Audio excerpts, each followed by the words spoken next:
Llywydd, last Thursday I attended a ceremony in Alexandra Gardens in Cathays Park to rededicate the Gift of Life stone in memory of all organ and tissue donors.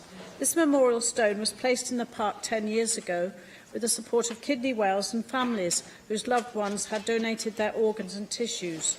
2 families were from Barry, Colin and Bet Burgess and Gaynor Taylor. Louise Burgess and Richard Taylor carried donor cards when they tragically lost their young lives. Colin Burgess wrote the epitaph on the Gift of Life stone. They cared for those they helped, and those they helped remember. Both families support the Human Transplantation Wales Act to give deemed consent for organ and tissue donation, and they welcome the lead Wales has taken in the UK.